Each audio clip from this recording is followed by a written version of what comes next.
Hey, welcome back to Walden's World. So today we're going to be working on a Yamaha 350. This is a Wolverine. We're going to do front and back brakes on it. And so far, first and easiest thing to do is just pull the wheel off. Before you take your calipers off, go ahead and there's two pins here that are guide pins that hold your brake pads on. You want to try and loosen them off, and honestly, before you even do that, if you can, this brake pad should slide on the other one. And what I personally do is I'll get me just a little clamp like this, and you can manipulate it. I can't remember how I got it, but I got it in there, I guess probably like this.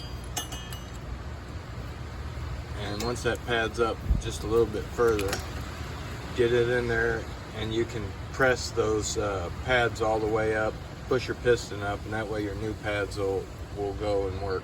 This one don't look that bad. The other ones were really bad. Let's check them out. They're actually just gone.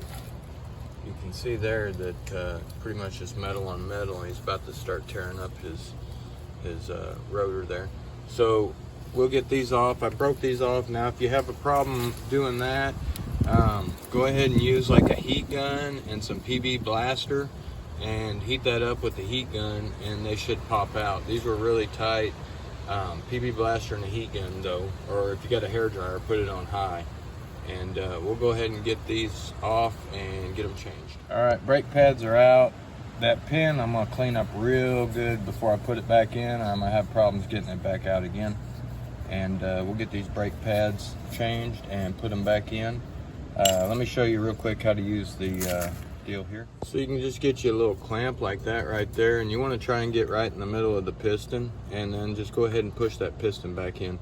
It may be better to take the pins out and just use one brake pad, depending on how thick your pins or how thick your pads are. Or if you got a larger clamp, then you'll be fine either way.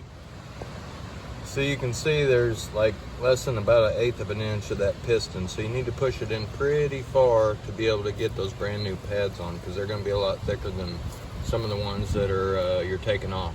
So make sure, push it in just almost as far as it'll go.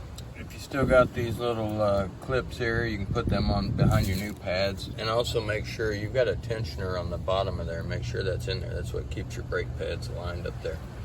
All right, we just impacted our 12s back on that held the bracket. That's just the easiest way to get it off. And let's pump up the handle and see what happens. Hopefully good things, right?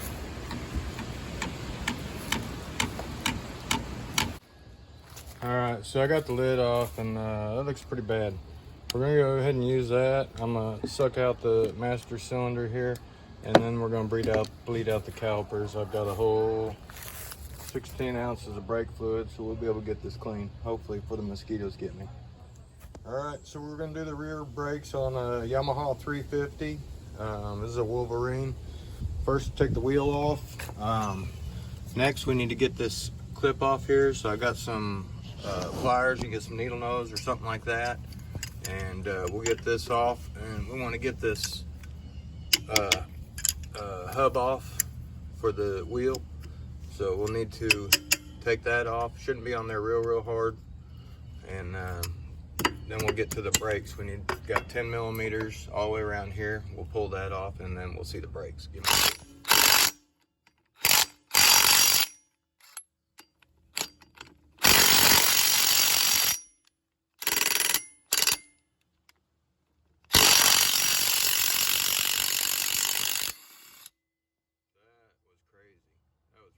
All right, let's pull these off real quick, hopefully.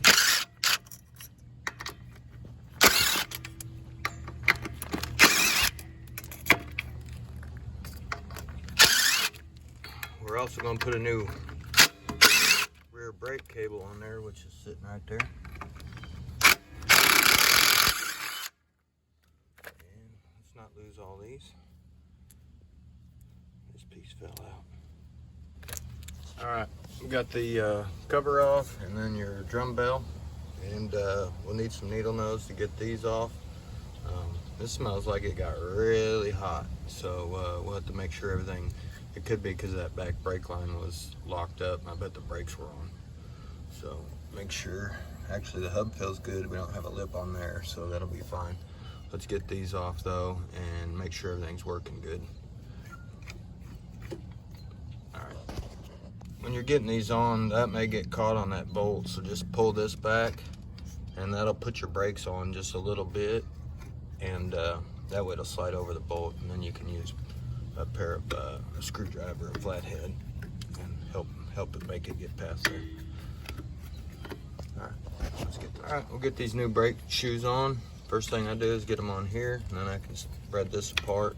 If you got to, you can use a screwdriver or something, something not sharp, and we'll get these on now. If you got a little bit of strength, you can get, say, your top one on there and then just pull your bottom one down, and that's what I just did. And then we'll slowly creep them on, get them on. All right, got our brakes back on. We'll get our cotter pins, got a retainer clip in there. I just dropped that other cotter pin. Oh, I'll never find it. Y'all see it? Oh Lord, I heard it hit the ground. This could turn into a whole nother video. All right, time out. Got the brakes back on. They're nice and tight, springs work good. We're gonna work on getting this cable remounted and go from there. So let's get this cover back on and our drum hook back on. Hopefully it slips back on. Now make sure when you do this, because you got new brake pads, you need to loosen those all the way up before you take it apart or put it back on, because sometimes your new brake pads will be thicker, obviously, and as you've adjusted those, now you don't have the clearance to get the new one back on, so pay attention to that. All right, got the cover sucked over the seal there. Let's get the hub back on. Probably should grease that before putting it on. Let me get some. Right, let's get this rear brake cable off. You can see it's routed here, and it's got a little deal here. If I can pull that thing out to the side, that'll come out, or probably use a screwdriver and pop that out. And then I can reroute my cable through there. I'll just reroute it back the way it came. Make sure it's, oh yeah. All right, got the head through, and oh, I broke that, crap.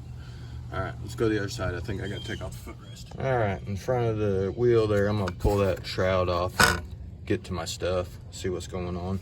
Probably gotta move that deal up too, because it's stiff. All right, so there is my cable attachment down there at the bottom. Screwdriver, I think I can get that out, and then we'll go from there, see what we need to do to lube the rest of that up too. Right there's the cable attachment. I know it. All right, I went with plan B, and that was rip the cotter pin out. Now it's got a washer behind it, so don't lose that. And let's try and get her out of there.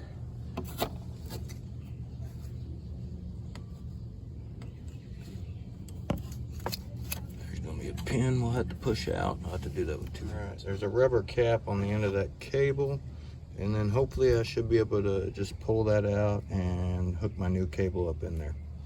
Let's see what happens. All right, so if you can see that brake lever's got another clip on it right there, another C-clip. I'm gonna pull this off, and this has all gotta be cleaned and taken apart.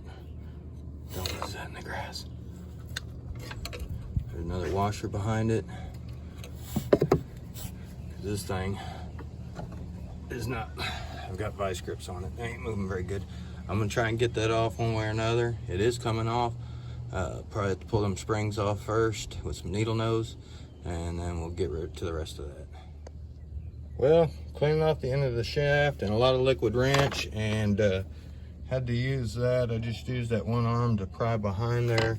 The vice grips hooked to that and to start spinning it, and I slowly got it off. So we're gonna clean that shaft off with something real good, and then I've got it's an old screwdriver with a slit in it, and you can put like 4,000 grit sandpaper on it, and I call it a little flapper wheel, but we'll clean all that out real good and get this thing back together while it'll move. All right, so that's just an old screwdriver, flathead, and I cut a slit in it, wound up a bunch of sandpaper on it, and then as it gets wore out, you can tear off a little bit, and you got fresh sandpaper there.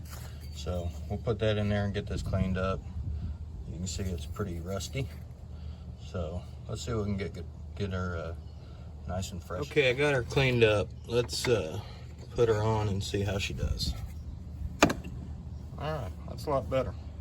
Doesn't stay up there no more. So we'll clean that off a little bit and get everything hooked back up, get the new brake line hooked up. Got to pull these off and we should be good. All right, got the cable installed, got all my springs back on, got my washer and my clip on. About to put the guard back on, and I'll have to get a new zip tie for that. No big deal, because that thing wasn't coming off. And then we'll do our adjustments back here on our brakes, and we'll be good to go. Hey, y'all like, subscribe, hit the notification button, and thanks for watching. We'll get these all the way adjusted up where they're supposed to be, and we'll be ready to rock and roll. Thanks for watching. All right, brakes feel good now, front and back, and the foot brake, nice. This is just toast, so I think I'm gonna run a bolt through here, go down through this metal bracket and clamp that down to that, so at least they'll have that. There's not a whole lot. I can put a bunch of metal or something on there, but really it just needs to get a new footrest. Let's just be honest. We'll look at one of those, and then I'll piece that back together, and this will be done.